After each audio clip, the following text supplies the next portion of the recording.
1912년 4월 15일 새벽에 역사에 남겨져 있는 하나의 사건, 바로 타이타닉호가 대서양에 잠겼던 시간입니다.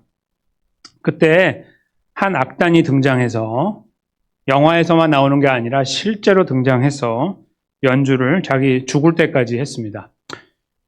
총 8명으로 구성이 됐는데요. 여기 사진을 제가 가져왔는데 보시면 오른쪽 위에 있는 것은, 죄송합니다. 왼쪽 위에 있는 것은 실제적으로 그 배입니다.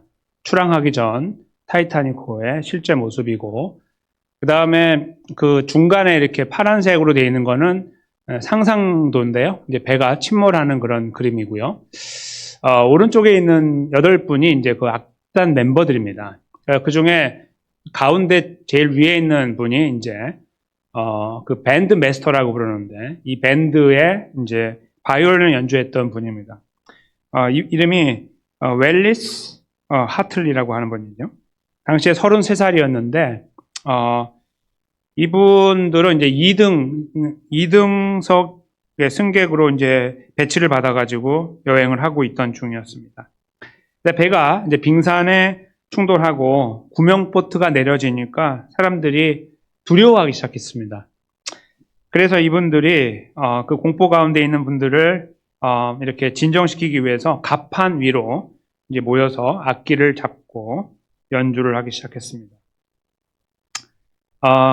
배가 충돌한 게 11시 40분, 밤 11시 40분이었으니까 한 2시간 정도 걸렸어요. 완전히 바닥으로 가라앉는데. 그래서 한 2시간, 한 새벽, 저희 보시면 한 새벽 2시 정도 되는 때까지 연주를 했어요.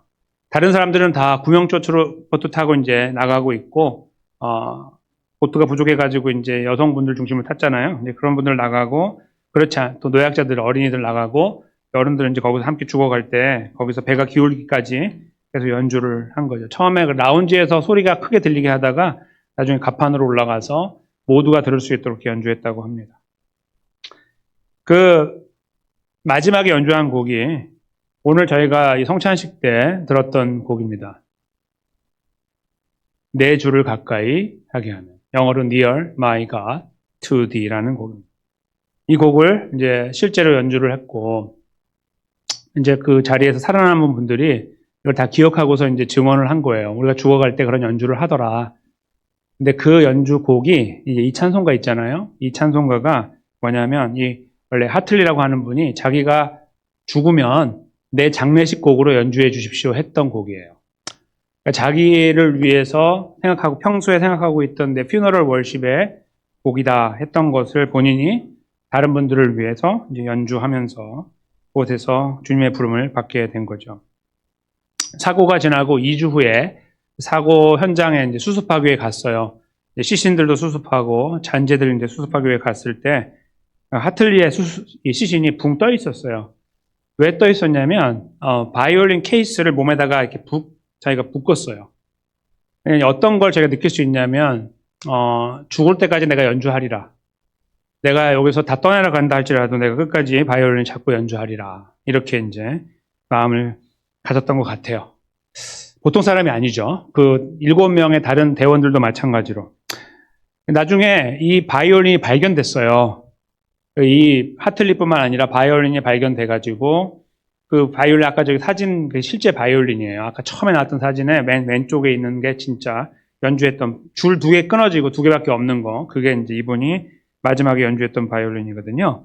이제 그걸 저기 지금 오른쪽에, 왼쪽 끝에 있는 저게 실제 바이올린인데, 저 바이올린이 이제 그렇게 저분이 그걸 끝까지 붙잡고 죽을 때까지 몸이 기울고 넘어지는 하는 완의 그 가운데서도 연주를 한 거죠. 많은 분들이 저것을 들으면서 돌아가시기도 했겠지만 또 살아난 분들도 있었던 거예요. 근데 이분들이요, 이렇게 귀한 죽음을 맞이하게 된 8분의 저 대원들이 참 너무나 고귀한데, 본인들이 이렇게 생각했겠습니까? 내가 오늘 죽으러 간다? 나 오늘 이 타이타닉호를 타고 내가 이 대서양을 건너서 미국에 갈 건데 나 죽으러 가. 이런 사람이 있었겠습니까? 한 명도 없었죠. 내가 잘 여행을 마치고 와야지. 그게 얼마나 역사적인 순간이에요. 큰 유람선이 처음으로 항해하는 거에 타는데, 그것도 미국으로 가는, 얼마나 들뜨고 기쁘고 감사한 여행이겠습니까? 근데 거기에서 이런 상황을 맞이할 줄 누가 알았습니까? 그들이 여기서 맞이하고 이 정엄한 죽음을 맞이하게 된 것은 그래서 참 귀하고 놀랍다는 것입니다. 그럼에도 불구하고 그들은 내가 이번에 가면 죽을 테니까 그렇게 알고 있으시오라고 가족들에게 말하고 가지 않았습니다. 아무도 몰랐어요. 그러다가 그들이 그 상황을 맞이했을 때 그들은 그 자리에 죽음으로 뛰어들면서 사람들을 섬기게 됐던 것이죠. 다시 말씀드리면 이분들은 죽기 위해서 태어난 분이 아닙니다. 살다 보니까 이런 상황을 맞이하고 거기에서 이런 고귀한 죽음을 맞이한 거예요. 오늘 저희가 읽은 본문은요, 전혀 다른 이야기를 하고 있습니다. 세상에 이런 죽음은 없다 이렇게 하면서 선포하고 있는 내용이 이제 오늘 본문에 나오는데 대략적으로 2030년 전이에요. 2030년 정도 전에 예수님께서 이 땅에 오셨는데 그 예수님의 태어나심에 대해서 성경이 충격적인 말씀을 하고 있는 거예요. 아무도 이렇게 태어나지 않아요, 세상에. 아무도. 예수님 태어나신 것은 우리와 달랐습니다. 그것이 어떠한 의미에서 다른 것인지 잠깐 예수님의 탄생에 대한 생각을 해보겠습니다. 오늘 제가 들어갈 말씀 28절을 잠깐 보시면 이렇게 됩니다.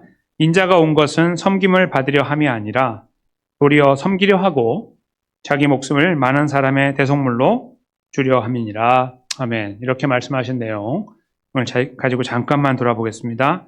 인자 예수님이죠. 예수님께서 이 땅에 오신 것은 이유가 있는데 섬김을 받으려 하는 것이 아니라 도리어 섬기려 하고 섬김을 받는 게 아니라 섬기기 위해서 오신 왕이었어요. 왕으로 오셨는데 섬김을 받아야 되는 왕이 섬김을 위해서 오셨다 이렇게 쓰고 계시면서 그 섬김의 디그리, 정도가 어디까지 되는지를 설명하는데 자기 목숨을 많은 사람의 대속물로 주기 위함이었다라고 표현하고 계십니다. 다른 말로 바꾸면 예수님은 죽기 위해서 이 땅에 오셨다.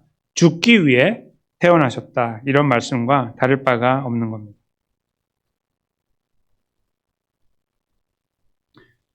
예수님께서 이 땅에 죽으러 오셨는데 그러면 왜 죽으러 오셨는가 생각하게 됩니다. 예수님은 한창 나이인 33살 정도에 십자가에 못 박히셨습니다. 오늘 여기 아까 이 바이올린 연주한 분도 33살이었어요. 공교롭게 나이가. 이제 한창 나이죠. 33살에 밴드마스터면 이제 앞으로 한 20년은 아주 훌륭한 사람으로 걸어갈 거는 빨리 배를 타고 도망가야 되고 본인도 거기 죽을 이유도 없는 사람. 그렇죠? 근데 예수님 비슷한 연세인데요. 그때 돌아가시는 걸음에 사실 아쉬워할 부분도 있고요. 너무 젊기 때문에. 그리고 뭔가 안타까운 부분도 있을 거예요. 근데 요즘 그냥 거기에서 누구의 어떤 그 간섭이나 돌봄을 받지 않고 돌아가시게 됐거든요. 탄생의 이유가 이제 죽음이라는 것이 충격적인데 거기 이제 만은이라고 표현되어 있죠. 아까 저희 28절에 보면은 그 만이라고 하는 것은 사실 마태복음 같은 마태복음이죠. 20장이고 저거는 1장인데 표현하실 대로 가면은 만은이 누구인지가 드러나요. 만은이 도대체 누구를 말하는 건가? 마태복음 1장 21절에 보면 아들을 낳으리니 이름을 예수라 하라. 이는 그가 자기 백성을 그들의 죄에서 구원할 자이기 때문이다. 이렇게 말씀하고 있습니다. 예수님은 구원자라는 뜻인데 누구를 위한 구원이냐면 자기 백성을 그들의 죄에서 구원하기 위해 오셨기 때문이다. 이렇게 그 이름을 짓는 과정을 설명하고 계시는 거죠. 그래서 여기서 표현하고 있는 만이 다른 많은 사람들을 위해서라는 만이는 1장 21절에 나와 있는 예수님이 원래 오신 목적에 대한 것과 일맥상통한다고 봐서 그 의미가 단순한 많은 사람이 아니라 하나님 백성, 예수님의 백성들이라는 것을 확인하게 됩니다. 대속물로 몸값으로 주기 위해 오셨습니다. 요한 사도가 이 부분에 대해서 좀 더 이 내용을 발전시키고 있어요. 요한 1서 4장 9절에서 10절 말씀인데 앞에 스크린에 있는지 잠깐 보시면 제가 읽겠습니다. 하나님의 사랑이 우리에게 이렇게 나타난 바 되었으니 하나님이 자기의 독생자를 세상에 보내심은 그로 말미암아 우리를 살리려 하심이라. 자기의 독생자 예수 그리스도를 보내셨는데 우리를 살리기 위한 거였다 라고 표현하고 있죠. 그 다음 절에 보시면 사랑은 여기 있으니 우리가 하나님을 사랑한 것이 아니요 하나님이 우리를 사랑하사 우리 죄를 속하기 위하여 화목제물로 그 아들을 보내셨음이라. 아멘. 이렇게 말씀하고 있습니다. 여기 보시면 사랑은 여기 있으니 우리가 하나님을 사랑한 것이 아니고 하나님 우리를 사랑하셨는데 그 사랑을 어떻게 표현했냐면 우리 죄를 속하기 위하여 오늘 본문에 나와 있죠. 죄를 해결하기 위해 사람들의 대속물로 돌아가시기 위해 오늘 그 요한 사도는 화목 제물로 그 아들을 보내셨다라고 쓰고 있습니다. 대속물로 또는 화목 제물로 우리의 문제를 해결하기 위해서 예수님이 이 땅에 오셨다는 것을 하나님께서 사도 바울, 가장 12사도 중에 가장 오래 산 사람이에요. 한 100년 가까이 살았어요. AD 100년 정도, 90년 좀 넘었을 때까지 하나님께서 오랫동안 장수하게 하면서 요한계시록까지 쓰게 하고 데려가셨거든요. 근데 그분의 이제 그 걸어왔던 걸음들을 돌아보면서 하나님의 영감으로 쓴 내용이죠. 그때 이 내용이 분명하게 그 머릿속에 남아 있는 거예요.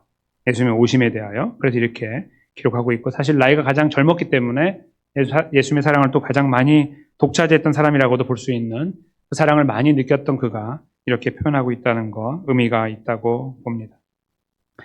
예수님의 탄생이 없었다면, 바로 오늘이 없었다면 십자가도 없고 부활도 없다는 의미에서 예수님 탄생은 참으로 의미가 크다 하겠습니다. 그런데 있잖아요. 이 탄생만 비참한 것이 아니었습니다. 예수님은 탄생 이후에 걸어가신 걸음도 거지같이 사셨어요. 거지같이.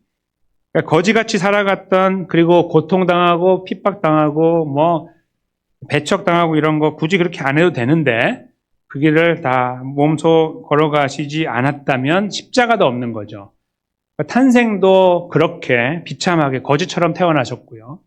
아무도 아이를 거기서 낳지 않는 그런 짐승이 있는 곳에서 그 구유에서 이렇게 눕히게 되는 아주 비참한 환경에 태어나신 것도 말할 것도 없지만 그 위에 걸음 자체도 그랬다는 겁니다. 그것은 단순히 우리 삶이 그냥 검소해야 된다 이런 것을 말하는 게 아니라 예수님을 받아들이지 못하는 이 세상이라는 것을 증명하고 있는 것이었습니다. 예수님은 그냥 그 길을 묵묵히 걸어가신 거예요. 대접받지 못한 걸음의 자리에. 그래서 예수님의 탄생이 이상한 거예요. 우리의 머릿속으로 납득하지 못하는 그런 걸음이라는 거예요.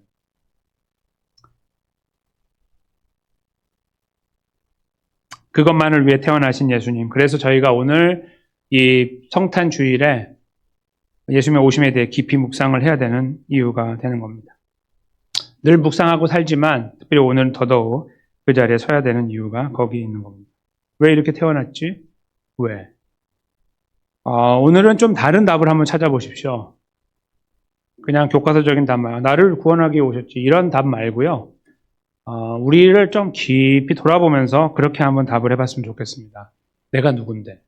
라고 생각하면서 그러한 나를 위해 오신 예수님이라고 한번 떠올려봤으면 좋겠어요. 서두에 말씀드린 것처럼 세상에는 숭고한 죽음, 고귀한 죽음을 걸어가는 분들이 많아요. 그런데 그들은 그 죽음을 위해 태어나지 않았어요. 그리고 그렇게 말하지 않아요. 나는 아주 다른 사람들 위해 죽을 거야. 난 그렇게 태어났어. 그렇게 말하는 사람 없어요. 아무도. 살다 보니까 만나고 그만큼 인격이 준비되었을 때에 그렇게 가는 거예요. 그분들은 참 훌륭한 거예요. 그렇죠? 그런 의미에서. 그 고귀한 삶을 살고 있는 거고. 그러나 그 자리까지 가기 위해서는 준비가 필요하다는 거예요. 자기가 준비가 돼야 그 길로 가요.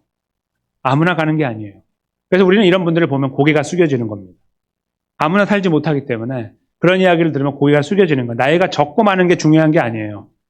그거 전혀 관계없이 그만 삶에 대한 가치에 대한 의미를 분명히 알고 있을 때 가능한 이야기예요. 다른 말로 하면 준비가 필요한 거예요. 그런데 그래서 그분들은 그렇게 태어나서 그렇게 걸어오고 준비되었을 때 그렇게 돌아가셨는데요. 예수님은 그 준비가 필요 없었어요. 태어나셔서 준비가 되니까 과정을 걸어가신 것이 아니었어요. 그냥 그것을 위해 다 준비된 몸으로 이 땅에 태어나신 거예요. 시간도 필요 없었고요. 인격을 더 빌드업하는, 세워나가는 시간도 필요 없었어요. 그냥 돌아가시기 위해서 다 준비된 모습으로 오신 거예요. 그것이 예수님의 탄생입니다. 십자가를 위해서 태어나신 분. 그렇게 오늘 말씀에서 저희는 예수님의 오심을 이해하게 됩니다. 그래서 예수님의 탄생은 이해할 수 없는, 상식적이지 않은, 또 어리석어 보이는 것입니다. 우린 여기에 다시 한번 확인합니다. 왜 이러한 탄생을 이루셨는가? 하나님 아버지께서 사도 바울을 통해 쓰신 에베소서 1장 4절 말씀에 그 내용이 분명하게 증거되고 있습니다. 제가 읽어드립니다. 곧 창세전에 그리스도 안에서 우리를 택하사 우리로 사랑 안에서 그 앞에 거룩하고 흠이 없게 하시려고. 아멘. 여기에서 표현하고 있는 내용이 분명합니다. 세상을 만드시기 전에 먼저 하나님 백성들을 택해 놓으신 거예요. 예수님 안에서. 우린 도무지 이해할 수 없죠. 납득이 되지 않고 거기까지 가려면 우리가 천국에 가도 이해하지 못할 거예요. 우리는 인간이기 때문에. 이게 무슨 일인지 잘 몰라요. 이 그림이 그럴 수가 없는데. 그렇게 표현하고 계실 정도로 우리를 향한 구원은 원초적인 거였어요. 가장 근본적인 거였어요. 그렇게 만드신 하나님 백성들, 거기에 무슨 이유가 있겠습니까? 여러분이 잘한 게 있습니까? 여러분이 못한 게 있습니까? 그거에 대해서 전혀 관계없이 그냥 택하신 거예요. 그렇게 하셨다고 말씀하시고 그것을 완성하기 위해서 예수님이 이 땅에 오신 거였습니다. 그것은 예수님의 십자가와 부활로 이루셔야 됐던 것이었죠. 그렇게 우리에게 선포하고 계시고 그렇게 오셨다고 오늘 탄생은 그런 것이라고 말씀하고 계시는 겁니다. 이런 생각을 저희가 이렇게 잠깐만 해보시면 여러 가지 생각들이 나게 돼 있어요. 왜 하나님은 이 뜨거운 열정을 가지고 우리를 사랑하시고 그 사랑은 변하지 않고 있으며 심지어는 세상의 그 어떤 것도 죽음도 우리를 끊을 수 없다고 선포하시고 우리는 연약하기도 하고 악하기도 한데 우리를 끝까지 사랑하신다고 계속 말씀하시며 우리와 동행하고 계시니 하는 겁니다. 납득이 되지 않는 질문들이 계속 이어지는 거죠. 예수님 오심도 예수님께서 이루신 구원도 우리하고 전혀 관계가 없는 거예요. 우리하고 맞지 않아요. 다른 옷을 입은 것 같아요. 거북하고 힘들어요. 그러나 그런 옷을 우리에게 입혀주시기 위해서 예수님이 이 땅에 묵묵히 오시고 아무도 이해하지 못하는 그 걸음을, 환영받지 못하고 박수받지 못하는 걸음을 뺨 맞고 침뱉음 당하는 그 비참함의 과정과 몸이 찢겨나가고 터져나가는 과정을 몸소 감당하기 위하여 그렇게 오셨어요. 그것이 우리의 예수님의 오심의 참된 의미와 가치와 능력이 되는 것입니다. 힘들고 비참하리만큼 커 보이는 이 놀라운 사실 앞에 우리가 차분하게 앉았으면 좋겠습니다. 그리고 생각을 하는 거예요. 왜 저입니까? 라고 말이에요. 여러분 이해가 되십니까? 저는 아무리 생각해도 이해가 되지 않고 납득이 되지 않아요. 지금도 그렇고 앞으로도 그럴 겁니다. 특별히 제가 살아가면서 너무 연약하다는 사실을 발견할 때마다 인간이 이렇게 나약하구나. 이거밖에 안 되는구나. 목사고 다 필요 없어요. 아무것도 아니에요. 하나님 가까이 모시고 의지하고 살아가요. 아무것도 아니에요. 왜 이렇게 약한지 몰라요. 생각을 타고 들어가면 하루하루의 걸음에서 무너지는 시간이 너무나 많은 거예요. 이게 도대체 이런 인간이 무슨 구원을 함부로 이야기하고 내가 어디 이런 이 사랑을 받을 만한 존재라고 그렇게 말할 수 있느냐. 말할 수 없어요. 제 이 모난 양심도 그래요. 여러분 어떠세요? 저는 적어도 오늘 하루 정도는 예수님의 오심에 대해서 조금 더 차원이 다른 생각들을 해봤으면 좋겠다는 거예요. 늘 생각하는 거 말고 예수님 오시니까 기뻐요 이런 거 말고 이게 도대체 무슨 사건이냐 이게 지금 이런 거예요. 그냥 잠잠히 생각하는 거죠.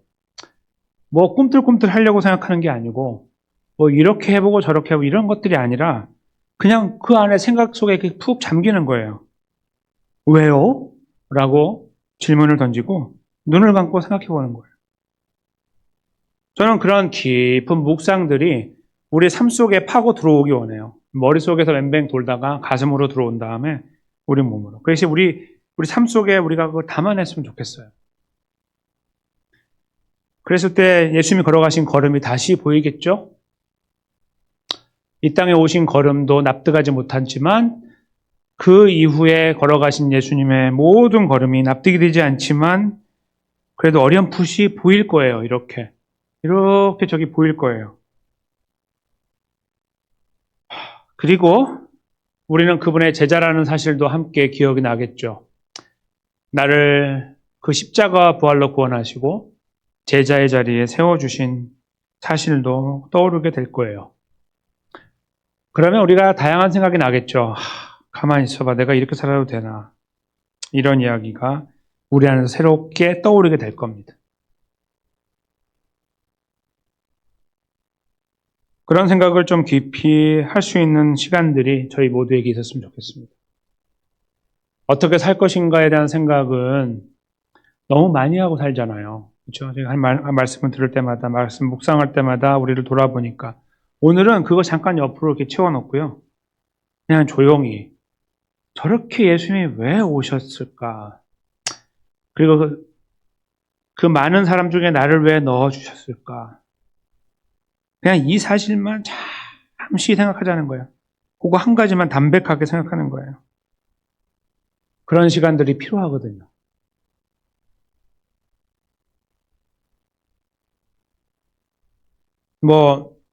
급하게 떠오르는 생각들 중에 이렇게 해봐야겠다, 저렇게 해봐야겠다 생각하지만 억지로라도 그 생각들을 지워버리세요. 그거 별로 도움 안 되거든요. 그런 생각은 그렇게 중요하지 않을 때가 많아요. 그만큼 우리가 진지하지 못하다는 뜻이거든요. 자꾸 그냥 듣자마자 이렇게 해야겠다 이런 거는요. 그렇게 해가지고 우리가 아니에요. 그거는. 그거 말고요. 그냥 그 생각만 하는 거예요. 다른 사람 보지 말고 나만 보는 거예요. 나를 위해 저렇게 오셨어? 그냥 그 생각 속에 깊이 있는 거죠. 그런 시간들이 필요합니다. 우리에게. 그냥 거기에 이렇게 잘 박힌 모처럼 확 들어가 있는 거예요. 이렇게 눈 속에 주저앉아 있는 바위처럼 이렇게 쑥 들어가 있는 거죠. 진득하게 그 무게 속에 있는 거예요. 그런 시간들을 저희 모두가 가졌으면 좋겠습니다. 그리고요, 그 생각 속에서 한 가지만 우리가 소망하며 기도하기 원하는데 그것은 우리들의 걸음이에요. 구원받은 사람으로 우리의 걸음. 이 예수님의 오심의 목적이었던 우리, 그 이유였던 우리의 걸음을 의탁하는 거예요. 나를 도와주세요. 이렇게 기도하는 거죠. 저렇게 하겠습니다. 이렇게 하겠습니다가 아니고요. 그냥 나를 도와주세요. 그냥 나를 불쌍히 여겨주세요.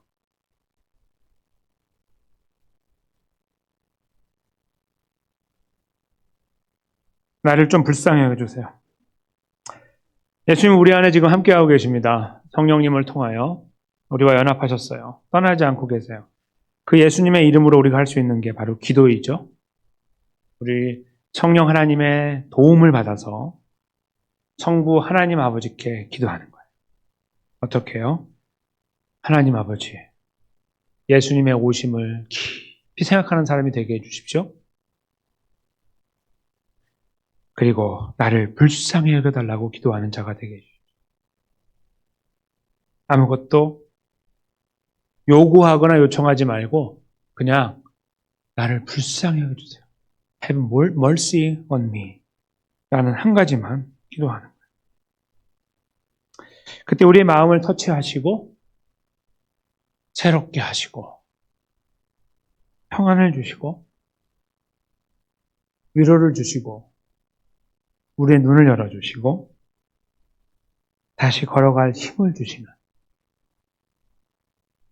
우리의 삶의 여정은 다 다르지만 동일한 은혜로 우리의 모든 상황들을 극복하게 하시고 하나님 백성으로 걸어가게 하시는 바로 그 능력, 그것을 저와 여러분께서 이 말씀과 더불어 함께 하나님으로부터 받아서 그 안에 견고하게 세워지고 참으로 복된 예수님의 오심에 대하여 그 사실 자체에 감사하며 그것이 우리를 풍성하게 만들고 위로하시는 그런 은혜 안에 더 힘있고 흔들리지 않게 복되게 세워주시는 한 분 한 분의 걸음이 되시기를 예수님의 귀하신 이름으로 간절히 축원합니다.